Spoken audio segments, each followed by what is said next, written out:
I think if you were going to make a movie, this is probably the movie to tell. And when a cameo post-credit scene is the best bit in a film, you, you've got a problem. You can't expect literally a classroom full of kids to all act perfectly. I mean, that's not going to happen. Hello and welcome to Every Movie Rank, presented to you by the Angry Microwave. As always, I'm Brad. With me, as always, is Callum. Callum, how you doing? I'm good, thanks. I'm really excited. I feel like we're really getting into the meat of this list now. And We are. I feel like we're already starting to form a list that that I'm unhappy with. So we're doing something right. We're doing something right. Obviously, on the last episode, we had David, who was a great first guest to have on the show. We've got plenty of more guests coming up, so stay tuned for that. Again, as always, we want to hear what you guys think of our list. So should we take a look at the current up-to-date list that we have of all movies ranked of all time? Let's take a look. But first of all, don't shoot us. This is a collective list. Yeah, this is a collective list. So from bottom to top, at the bottom we have, deservedly so, Hubie Halloween. Next up we have Ready Player One, followed by Batman and Robin at 6, Midsummer at 5, Soul at 4, Happy Death Day at 3, Wayne's World at 2, and at the top, Mission Impossible Fallout. So Callum, I have a question for you. Yes. Now we've had a few days to deliberate on the carnage that David brought to the show. What are you feeling about the list? Are you happy with it? I still think we're gonna have to explain why Soul is now on the Happy Death Day every time we get somebody on this show. Yep, we are. Hopefully one of the guests will come in and use their power to veto one of our decisions, because when we have a special guest on, they can move one film up or down a place or two. But this is what happens when you try and collaborate on things. But anyway, should we go straight into the first movie of today's show? Let's go take a look. It's El Camino, a film that I forgot existed. So who wants to take the first minute up on this show? Do you want to start today? I think I started last time. Okay, we'll start today. So I have some notes below me, by the way. If it looks weird while I'm looking down, that's what I'm looking at. Your minute's going. Oh crap. Okay. I don't need a minute to talk about this film. I think it's good. I think it's a great addition to the Breaking Bad universe. Maybe an unpopular opinion, because I know how much you love the Breaking Bad TV series. I think this film is better than the last season. I honestly think it's a tight, however long the film is, I think it's a tight runtime. Aaron Paul is probably better than he has been throughout the entire series, in my opinion. A few inconsistencies with some characters' appearance, shall we say. I mean, obviously in lockdown we've all put on a little bit of weight, but one of the characters in particular, in the flashback scenes, has put on a few pounds. But I think as a film, I think it works. It's a film that, apart from one scene in particular, I think you could watch without having to watch Breaking Bad, and it works on its own. I think it's an okay film, and I enjoyed watching it again. Okay, so I don't hate this film. It's just in all honesty, I just forgot this film kind of existed. It kind of came out. I think the greatest enemy of this film is Better Call Saul. Obviously, we've had I think 5 seasons now, maybe 6 seasons of all this kind of backstory on one character. When we only get 90 minutes with El Camino, it's a bit. The other thing is, I wish I got to see this in a cinema. I didn't have a cinema release over here in the UK, and I just kind of wish I got to see it in that setting. But yeah, I mean, he's developed in this. Aaron Paul does a great job. It's got that really creepy guy, the creepy Matt Damon guy. Jesse Plemons, I think is his name. Yes. Mate, he's so creepy. He plays his role so good. But yeah, it's fine. I think for me, initial impressions, I would put it at number 6. So that's below Midsummer and above Batman and Robin. I think that's where I'm going to pitch it. It was, yeah. So that's my minute. Go on. So for you, it would go above Midsummer and under Soul. No, it would go below Midsummer and above Batman and Robin is what I'm feeling. Oh, okay. I thought it was all done really well, and I feel like if we hadn't have had Better Call Saul, this would have filled that kind of Breaking Bad void in my life that I've had for 5 years now. But for me, it did fit it though, because even now, I mean, Better Call Saul certainly is growing into the vibes, I think, and the aesthetics and just the tone of Breaking Bad. I think that you can say for the first few seasons of Better Call Saul, whether it's to do with the characters that are there or not, it just doesn't have the same tone and nor should it, because it is, even though it's a prequel, it's its own thing. But I really loved this as an addition to the Breaking Bad verse. I think if you were going to make a movie, this is probably the movie to tell. Could I have done without it? Yes, because I think the ending of Jesse's arc in the TV series, it kind of gives you joy. His last appearance in the show is him driving. Spoiler alert for a TV series that ended like 50 years ago. It's him driving away and basically driving off into the sunset. And I think to see what happens after that was always going to be a risky move. The one thing I didn't like about this, and I'll be interested to know your opinion on, is what do you think of the appearance of the protagonist of Breaking Bad, Walter White himself, in El Camino? Because to me, that's the one part that actually threw me off. I don't think you needed that in this film. There was no need for it at all. Like, it seems like it was so spoilers for El Camino. But again, like I feel like if you was even interested in this, you would have watched it by now. It's not like a full-fledged TV series. It's like a 90-minute film. But it just felt like it was written in to write a cameo in for Walter White when it just wasn't needed. Like, it had no emotional impact at all. Like, it was just like, oh look, you remember Walter White? Here's a flashback from when Jesse and Walt used to have good times. And it was like, it didn't need that, and I felt that kind of like brought it down a bit. Bearing in mind there's so much more in this universe to explore, where Walter White could have popped up again in an actual emotional flashback. Yeah, it would have made more sense, or even like a flashback to several points. I just feel like it didn't need to be this whole like, oh look, we created a diner and we've created this whole setting. It just had no emotional I just thought it should have been either a lot darker and looking at the kind of darker side of that relationship, because ultimately that's what El Camino is kind of about, is kind of basically saying like, you've been through this shit and this is basically all Walter White's fault. And it doesn't do that in that flashback for me. Like, as much as I remember, it's it's Walter White, more than look at how much of an arsehole he was to Jesse.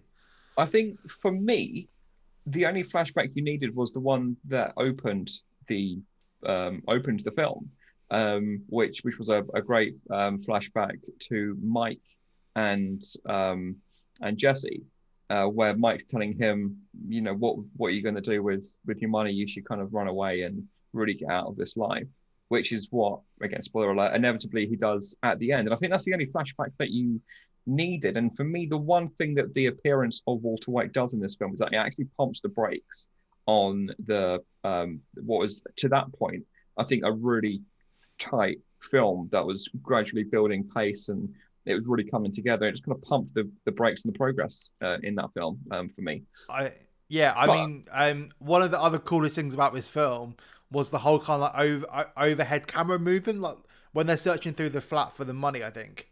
Yes. With Jesse Plemons, that whole camera thing where they built the full set so the camera could move throughout it. Technically, it was so beautiful. I was so fulfilled by seeing that camera movement kind of go around the whole flat. Oh, it was so good. Absolutely loved that bit. And I loved the flashbacks where it essentially works almost like PTSD, where he's remembering what it was like in the cage and the jobs that he had to do, and even just seeing him take a shower for the first time in what would have been months. I don't know how long he was captured for, but just seeing all of that unfold, I thought was really powerful. And then it kind of just tailed off a little bit at the end. But I do think it's a really well-made film. I think if you haven't seen it, but you love Breaking Bad, I think you definitely should watch it. But does this not feel like it was a bonus feature on a DVD for a planned epilogue? Because it does have that vibe about it where nothing that much even really happened. I was really surprised that the time frame is only it's not a massive time frame from the end of the series, and it doesn't really push the character much. It just it kind of explores what they had hinted at before. I honestly thought it was going to be kind of about like his new life. Like, I thought that was what El Camino was going to be, and it just wasn't. And I don't hate it for that. I just don't think it pushed the story forward. I don't know what you think about that. Yeah, but I think unfortunately, when we're ranking individual films, we try not to really hold what came before it against, or what came before it, either hold it in regards to that, because films need to stand on their own. But when you are making a sequel to something, this isn't a remake. It's not even a sequel. It is an epilogue. Yeah, I think we have to ask the question: is this the best format for it? And I actually agree with you. I think um, I almost would have preferred this if it were to be um, a a TV series. I think. Yeah, this is Um, what I mean. Like the timing was really weird of it because it came in the middle of Better Call Saul's kind of heightened days where it was in between seasons. Everybody who was watching it was loving it, and I just feel like now we know Better Call Saul is coming to an end after this season. Oh no, two more seasons. I feel like it would have been better off waiting for Better Call Saul to kind of wrap everything their end up, and then for this to come in and go, so more Breaking Bad universe, rather than this kind of like weird time frame that it ended up coming into. yeah, I think just going back to where it sits on the list, it's nowhere near the films on the top half of our list. So Mission Impossible, Fallout, Wayne's World, Happy Death Day, Soul, and Midsummer, I think are movies that there's more in there to enjoy and appreciate. I think these are better films than El Camino. It's better than Batman and Robin. I mean, that's not it sounds like it's a bit of a downer. I enjoyed this film more than you did, I think, by what I'm getting, but it's better than Batman and Robin for sure. And certainly better than Ready Player One and Hubie Halloween. So I agree with you. I think sixth place on our list is probably where it deserves to be. But if you haven't seen this and you're currently in the middle of watching Breaking Bad for the first time, sorry for the spoilers, but definitely do check it out because although it does feel like almost like an unnecessary epilogue, It's not a bad one. it's not a bad one. If this was condensed into a 15 minutes at the end of the last episode of Breaking Bad, I probably would have enjoyed it just as much. But I did appreciate certain shots, like you say, when they built the sets. I did appreciate that, and I appreciated where they took this story. But it really only went it went the only way it could.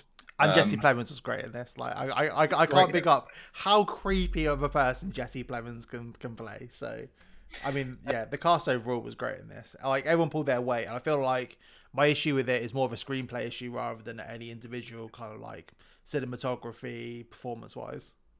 So one last question for you before we head over to take a look at the updated list.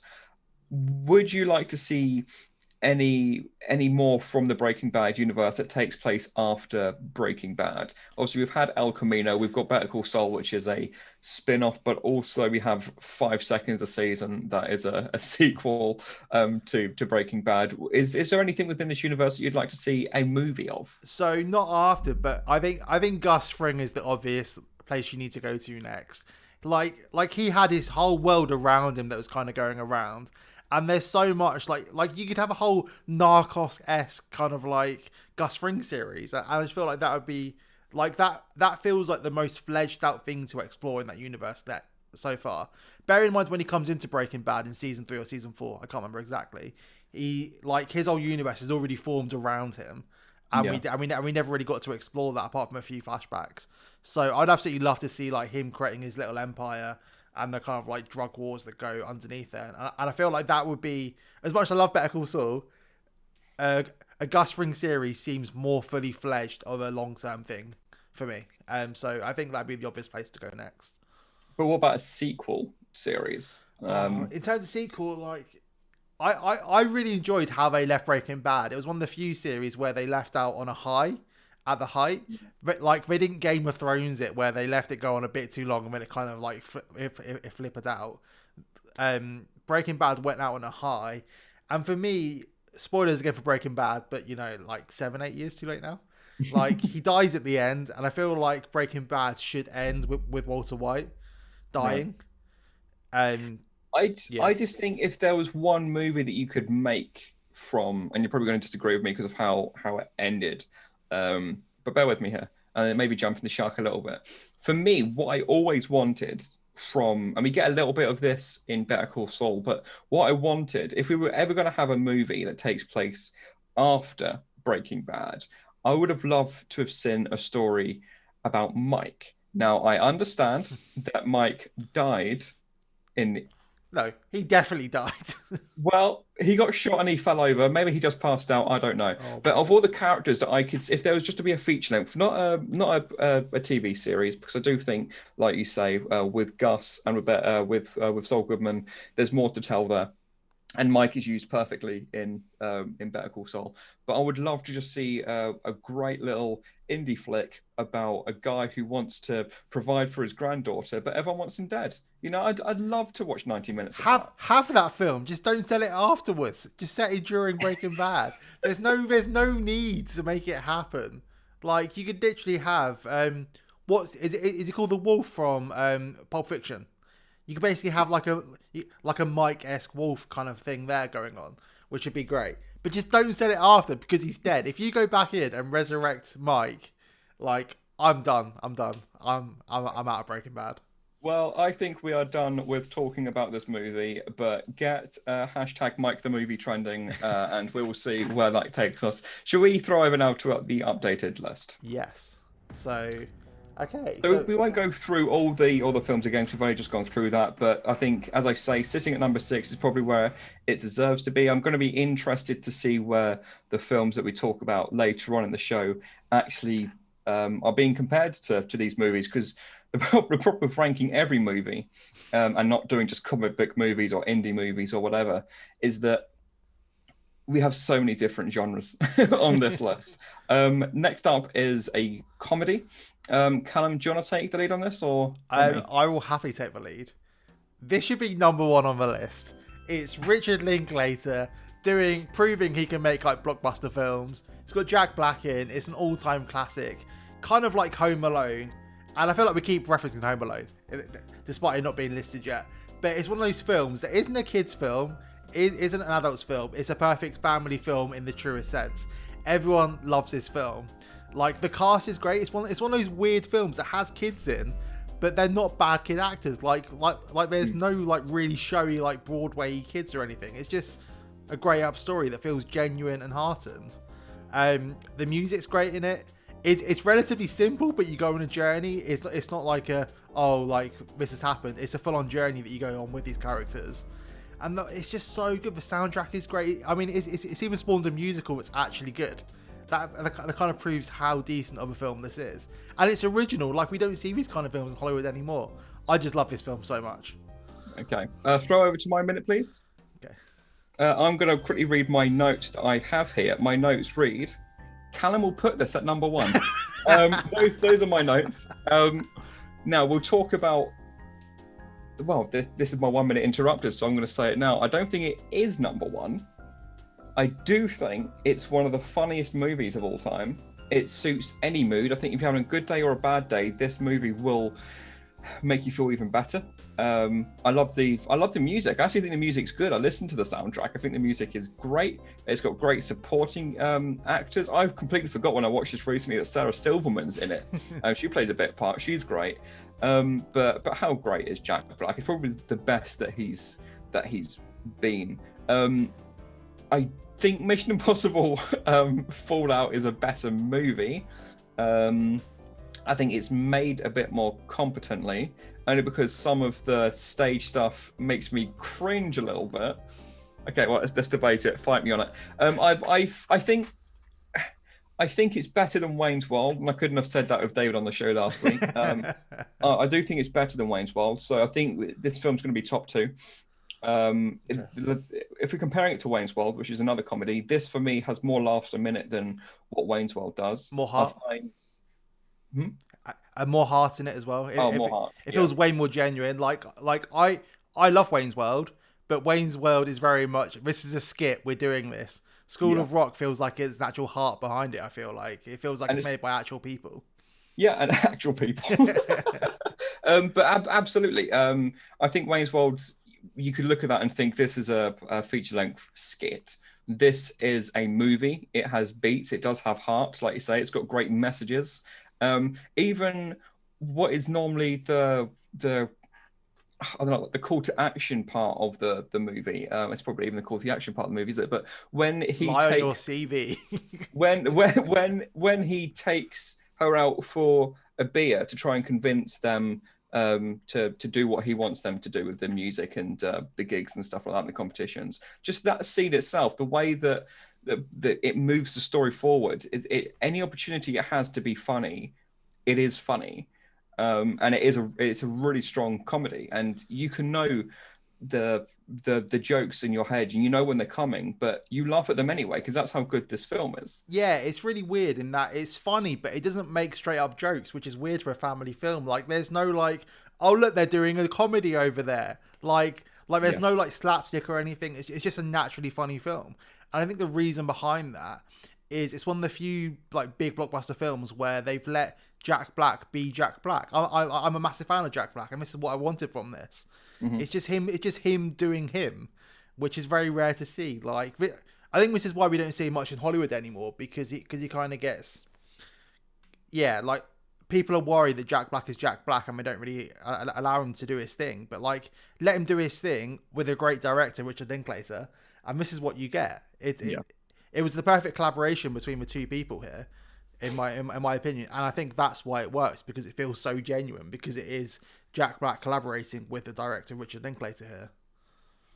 Yep, and again, for the guys watching at home, the reason I'm laughing is because any reason that Callum could bring up Richard Linklater, he will. And I'm surprised you haven't brought up Boyhood just yet. And this is we're saving that. This is way better than Boyhood. No, I do disagree with an earlier point you made about all the kid actors being great. I do think it's a weak part sometimes, but that's always going to happen when you have so many kid actors in a movie. With you can't expect literally a classroom full of kids to all act perfectly. I mean, that's not going to happen. But I think it's a right level of cheese. It takes itself seriously enough that it is trying to be a good movie, which is good, because I think in another person's hands, this would have just been a kids movie, and it's absolutely not just a kids movie, because like I said, no matter what mood you're in, no matter what age you are, there is something in this film to enjoy. I don't think it's better than Mission Impossible Fallout. I mean, yeah, okay, we need to debate that, but first of all, have you seen the film Nativity over here with Martin Freeman? I refuse to talk about that right now, but yeah, I have. Because this could have been that. Okay, this could have been that.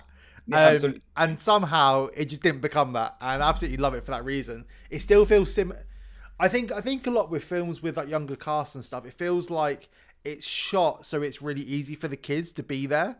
This does not feel like that way. Like, this feels like every shot's still kind of planned, and it's a set story, and it just feels so cinematic still for being a kids and family film, which is quite rare these days.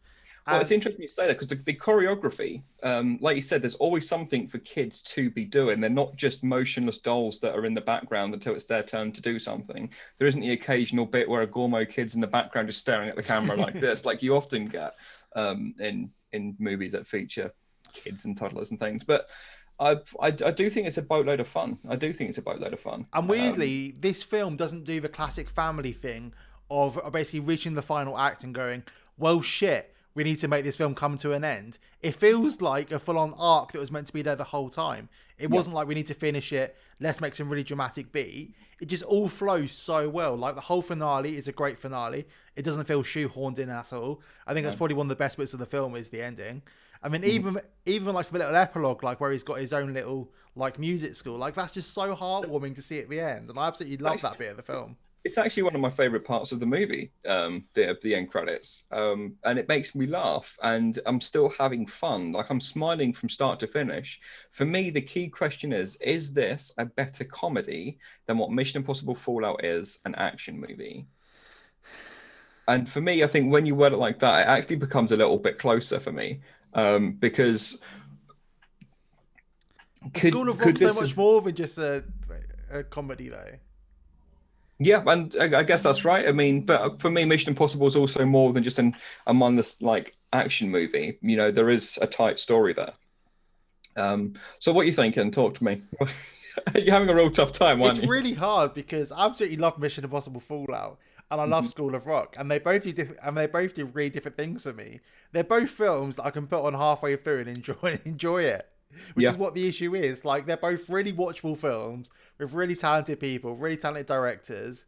The structural integrity of both films are great. Mission Impossible Fallout the ending doesn't feel forced like many films do. Oh, it's really hard because they are kind of like par to par. Like, they are as films, they're equal, which is really hard.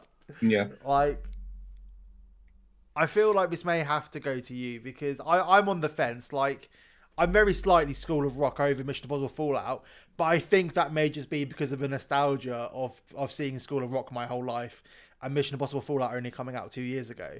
So that may be why I rank it above. But they're both brilliant films, and now we've both talked about these films, number 1 and 2, and then there's a massive gap to number 3 at the moment in our list. Yeah, like, and that's what you've got to say. I mean, Wayne's World, I know with David was on the show last week, it's his favourite film of all time.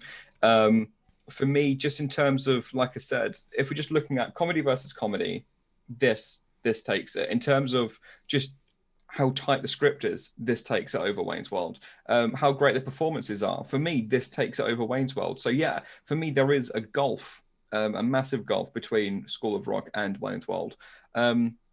It definitely is top 2. I know that you've handed this over to me because we're probably going to get a bit of flack if we put this over Mission Impossible Fallout. Guys, please do let us know where you think this should go on our list. For me, I am going to put this... I think... Such power. I think we have to put it number 2. Okay. I think we have to put it number 2. Just because there's 1 or 2 things I don't like about this film, and they're so minute. So minute. I mean, literally, we're talking about 30 seconds where, you know, maybe I'll pop for a pee break because I don't care for the what's his name? I can't remember his name.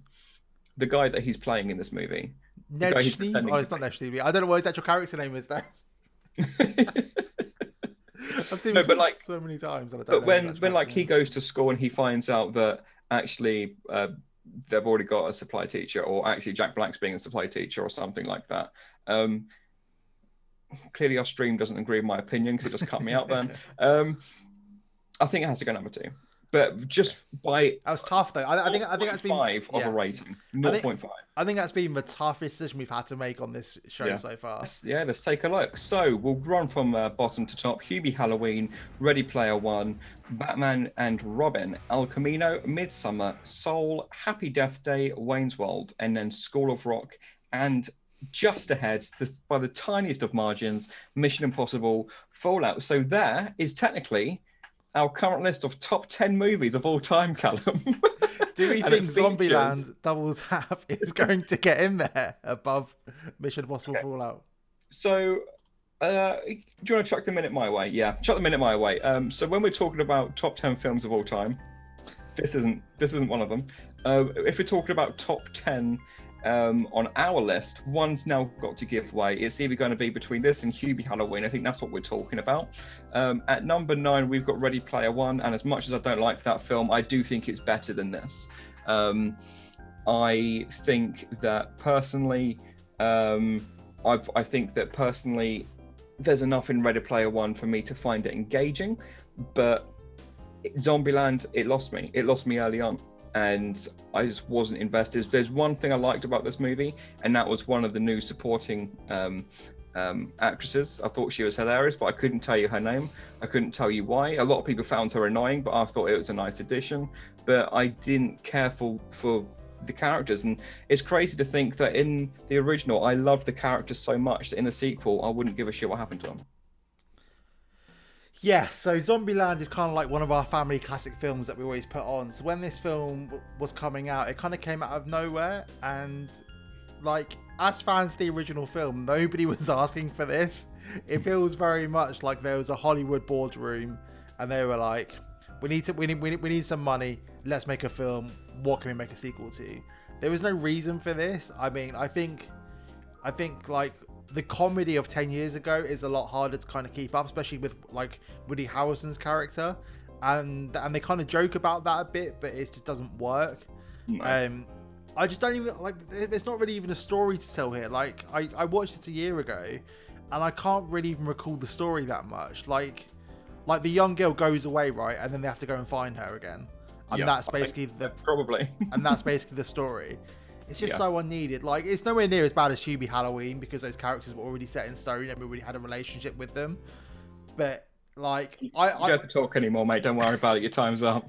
I like Ready Player One, and this is nowhere... Again, as much as there's a gap between School of Rock and Wayne's World number 2 and 3, there's now a huge gap for me between Ready Player One at number 9 and Hubie Halloween at number 10.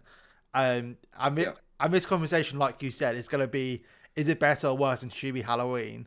And I think it's I think it's better than Hubie Halloween by quite a long way, but it's nowhere near Ready Player One. Would you like to see my notes from this movie? I will tell you. I said, "Did Woody Harrelson's character die?" Question mark. I can't remember. I couldn't. And if you'd said to me in the first movie that in the sequel you wouldn't be able to remember just months after watching the film whether Woody Harrelson's character dies or not, I would have said, how bad is that sequel? And for me, that's the biggest thing. The biggest thing about this movie is that it's a massive letdown. So I forgot. If we were ranking Bill Murray scenes in the Zombieland films, it would be another conversation, because that whole... Do you remember the Garfield press conference scene in Zombieland 2? I completely forgot about it until you just said. I can't remember if it's post-credits or anything, but that was the highlight of my film. And when a cameo post-credit scene is the best bit in a film, you've got a problem. I'm pretty sure it is a post-credit scene, just because it was kind of what happened at the beginning of the outbreak, right? Oh, yeah. Talking about how he was doing press for Garfield, and then all this happened. I remember that so much more than the actual film itself. Yeah. And I remember coming out of it going, like, at least I spent my time for that post-credit scene at the end. Like, yeah. Every time I go to watch a movie, no matter who I'm with, no matter how good or bad the film is, I always ask someone, as soon as we leave the auditorium, I say, what did you think? With this, okay, I didn't ask that. And I remember in my mind, because normally people are like, well, can you give me time to digest that, please? Or people are like, oh my God, that was so great, let's talk about it. As soon as I walked out, I completely forgot about this film. I completely forgot about it. And if we're comparing it to Hubie Halloween, I have not forgot about that film. Some things, for better or worse, they're stuck in my head. I also remember, weirdly, the CGI really standing out and you're just not looking good. And, like, that shouldn't be an issue in this day and age with a film like Zombieland. Zombieland probably had a good enough budget, but I just remember the CGI being really ropey. There was no jokes that I really remember. I don't know. It was just, it was just such a letdown of a film. Like, they could have done, like, I think it was talked about before of a Zombieland TV show where, in very much in a World War Z book kind of esque way, they follow different characters. Now that would have been fucking perfect for that. Like, could you imagine if we got a Netflix Zombieland series where we follow different characters, and then occasionally you would get a celeb one, and it would be great because there'd be like a cameo episode, and then we'll go back to another original character episode. That would have been the perfect way to follow this up. But this is just like, it was such a letdown when there's so much they could have done. Talking about it, I would have loved that series. It would have been so good. Like, could you imagine having a Rock episode following him through the outbreak as the Rock, and then goes like an original character? Like, it just would have worked so well as an anthology series instead of whatever this was. So they did try I don't know if you ever watched the pilot, or was it actually a series that was released? I can't remember. It was on Prime. Yeah, this is why. Yeah, I forgot that even came out. It got cancelled straight away because they didn't really know what to do with the property, and it was just almost a carbon copy of Zombieland 1. This, for me, felt like they completely didn't understand what made the first Zombieland great. And the bits that did work in this film were just a copy and paste from the first movie. For me, if we're going back to our list, Batman and Robin, for me, I can have fun with how bad that movie is, and we'll talk about it in a later episode, I'm sure. I do genuinely like Batman Forever. I do genuinely like that movie. And so Batman and Robin was just a massive letdown, but I can have fun with it. Ready Player One, I could have fun with just, there was so much in the frame that I can be like, oh shit, I've played that game, and that's making an appearance. I wasn't expecting that. And that happens about 10 times, 20 times, maybe 1,000 times in the movie for some people. If we're talking about Zombieland Double Tap, I don't understand, apart from the post-credit scene, which isn't really part of the movie. I don't understand what you can really get out of this film. It was okay at best, whereas the rest of the films on our top 10, we've said something positive about them. And Hubie Halloween is worse than this movie. It's not even a conversation. But there are 9 other films on this list that are better than Zombieland Double Tap. by a long way. I think there's now a massive gap, and I feel like it's going to be really interesting seeing. Like, we've now got these solid 2 films that. Okay, should we go take a look at the list and then actually talk about it? Let's take a look at the list. Yeah. So what are we going to say? Should we go from the bottom to the top? Yeah. So I agree. I do think even from between 9 and 10, I think there's a gulf now.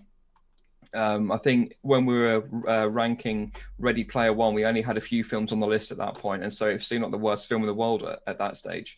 But Hubie Halloween 11, Zombieland Double Tap at 10, and that's so far removed from the rest of the list for me.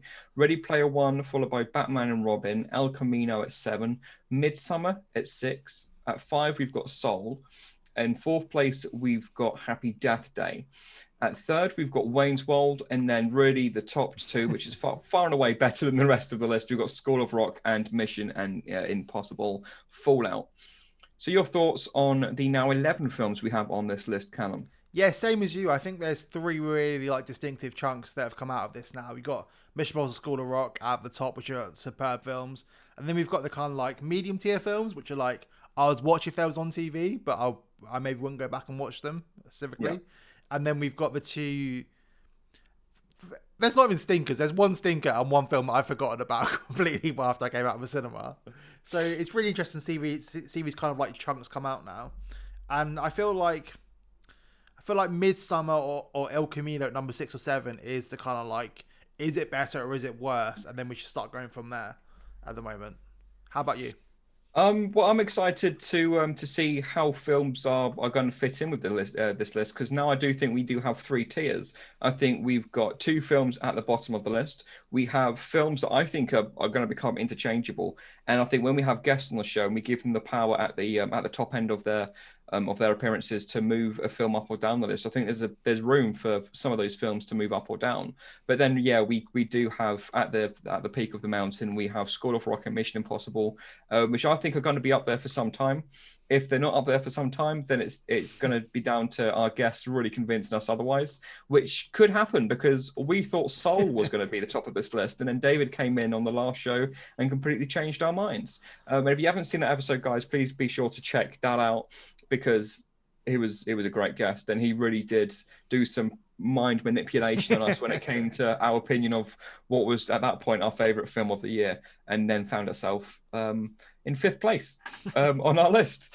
We've got future guests coming on every Friday. We're going to have guests, and we're very much looking forward to our guest next week or this week, but be sure to check that one out. Please do not forget to like and subscribe, because we are going to try to really have more input from the audience, the people watching. Hop on our social media feeds and let us know what you agree with and what you disagree with. Probably Soul, I should imagine. Until next time, I've been Brad, and with me has been Callum. Goodbye.